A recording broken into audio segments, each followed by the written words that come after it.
Sveiki visi Lietuvos StarCraft 2 mėgėjai. Taigi, kaip ir žadėjau, įkelinėjau naujas kovas. Šį kartą kausis lietuvaičiai, ne aš. E, Matysime Zargą prieš Tiraną. Žemėlapis vadinasi Crossfire.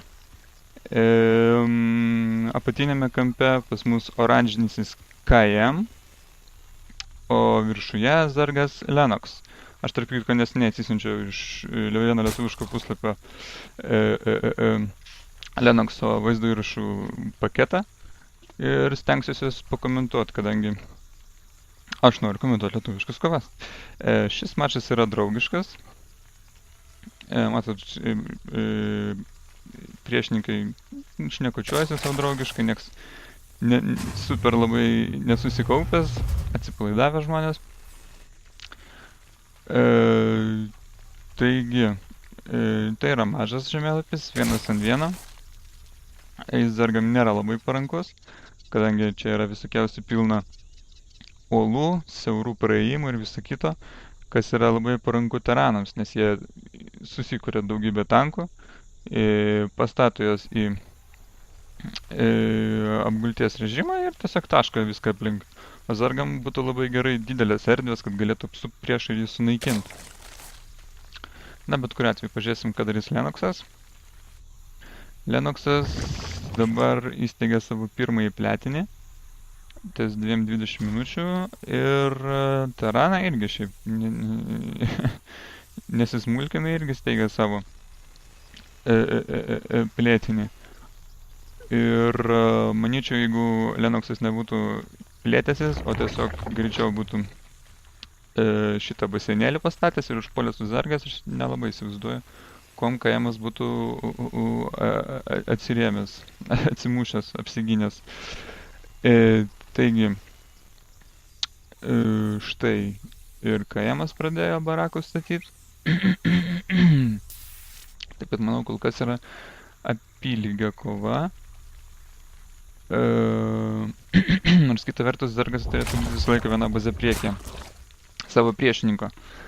Ir nuo pat ankstyvo žaidimo pradžios stengtis presinguoti, nes vėlesnėse stadijose Tirana gali suburti neblogą armiją. Ir gausis taip, kad Zargai tiesiog nebeišgalės jos išdaužyti. Nors čia žiūrint, aišku, kokia pastavė kariuomenė. Viskas yra įmanoma.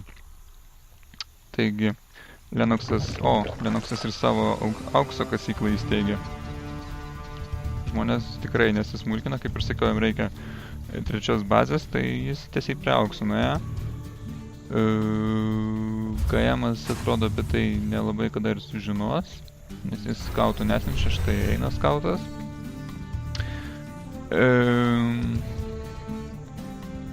Galiu papasakoti apie tai, kaip pas mane klostosi Battle.net. Mano žodžiu, išėjau aš iš tos praktis lygos. Štai Zargai sunaikins skautą. Ne skautą, kaip jis ten žvalga, va taip. Taip, išėjau aš iš tos praktis lygos, kadangi ten buvo žiauriai nuobodu ir labai viskas lėtai vyko. Po to, kai išeini iš praktis lygos, reikia sužaisti 5 mačus, kurie nulems, kurioj tų lygoj būsi. Aš visus 5 mačus pralaimėjau, todėl patekau į bronzą. Bet kuriuo atveju, kaip ir sakiau, aš esu lama. Ir man kažkaip nesisekė netgi ir toj bronzai. 5 kartus lašiau, 4 matyt pralaimėjau. Ir paskui aš supratau, kodėl. Aš tiesiog neturėjau jokio aiškaus plano, kaip lošti prieš savo priešininkus. Tiesiog dariau daugybę darbininkų ir baigdavausi tom, kad aš visiškai neturėdavau kariuomenės ir pralošdavau. Taigi išmėginau taktiką Baneling Bust, angliškai vadinama. Vienu žodžiu, prisidarai Banelingų ir Zerglingų. Ir jeigu prieš Tiraną, aš dažniausiai prieš Tiraną lošdavau, tiesiog su Banelingais susprogdini jų ruselius, kai jie užblokuoja rampą, ir su Zerglingais nubėgi visus ištaškai. Ir taip 5 kartus iš eilės laimėjau. Tai maždaug ir tiek, nežinau, paskiau aš lošiau prieš kažkaip stipresnius jau Tiranus, tai negalėjau jų įveikti, nežinau, aš dabar turiu kitą planą. Ir jeigu jis man pasiseks, tai aš kitose žaidimuose aptarsiu jį. Ir taigi, kas pas mus vyksta žaidime šiuo metu, 8 lingai ir gausybė kareivėlių, pėstininkų su 4 įsivyjų. Kajamas nieko nesismulkinęs meta bunkerį tiesiai prie rampos, kad veikiausiai ir pastiprinimą būtų galima sustabdyti, bet dėja zargai slingai užpuolė darbininkai ir bunkerį. Kas toliau vyksta? Toliau pėstininkai bėga atsitraukdami ir šaudo. Manyčiau, jie susitvarkyti su tais zarglingais. Darbininkai stengiasi gelbėti savo užpatalius, bėgant į pagrindinę bazę. Zarglingai stengiasi sunaikinti bunkerį. Ir tai kiek dabar mažoka. Štai vėl atsirado, dėja nelabai gerai. Šis aišku žuvo, bet čia dar atsirado daugiau lingų. Ir čia darbininkai. Tai 10 neužtektų, matyti jis praras šitą. Elementas praras šitą plėtinį. Apsupo labai neblogai. Bet dėja bunkeris yra užbaigtas. Jame yra 3 kareivėliai. Ir kas čia, aišku, sunaikins bunkerį. Nemanau, kad spės pataisinti darbininkas, o štai dar darbininkas nužudė lengvai. Manyčiau visai lengvai susidoroja šitą grėsmę. Ir nežinau, ar patikrino, kad turi Lennoxas plėtinį, bet štai va, krapštuką dar padarė dėl viso pikto. Kajamas jau turi 3-5 barakus, o štai čia 6 netgi barakas. Reaktorių aišku nereikia, nes jie gan brangus ir tiesiog, jei prireiks tai vėlesnėse, tai bus galima prisistatyti. Štai puikiai bunkeris pastatytas. Zarglingai čia niekaip nepraeis. Štai ir benlingai. Pažiūrėsim, kas čia gausis. Čia šiaip nėra labai daug pėsininkų, tai sakyčiau benlingų vaisimas. Tai štai, kaip sakiau, benling bastas vadinamasis. Tiesiog benlingai susprogdino ruselį ir gali bėgti žudyti dabar darbininkas.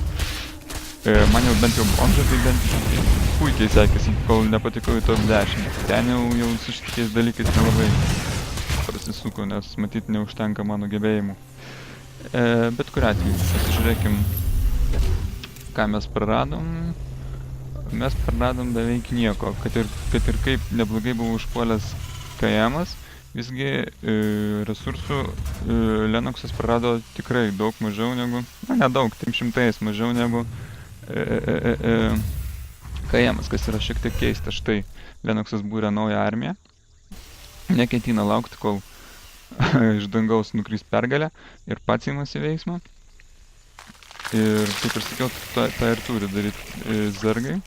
Nuo pat ankstyvo žaidimo turi spaust, bandyti visaip naikinti. O štai buvo 3 plėtinys Kajamų, bet Lennoxas tai pamatė ir tiesiog privertė išskraidinti šitą vadavietę iš šito plėtinio. Lennoxas tuo tarpu ima 4 bazę. Su auksu, tai sakyčiau, jis dabar labai neblogai turėtų užsidirbti. Žiūrėsim įblukas. Šiuo metu Terana viršė savo įplaukom yra aukščiau už Zergą, kadangi jis turi tokius dalykus kaip mūlai, kurie daug daugiau mineralų išgauna. Štai Lennoxas užpuolė Kajamą. Kažkodėl tik tais darbininkai liko kovot. Vienas pėstininkas vargšas prieš tokio krūvo, manyčiau, demoralizuotas stovi šaudo. O štai tankas ir Kajamas sako lyga. Kad ir kaip įspūdingai Kajamas buvo užpuolęs. Su bunkeriais netgi jam buvo, netgi pasisekė bunkerį pastatyti, bet dėja jis neištraukė šitą žaidimą. Lennoxas pradėjo labai greit plėstis. Ir po to prikūrė labai daug lingų, kiek matot. Ir sėkmingai žudė viską. Gerai, čia yra bus 7 netgi kovos, taip kad bėgu prie antros kovos. Iki.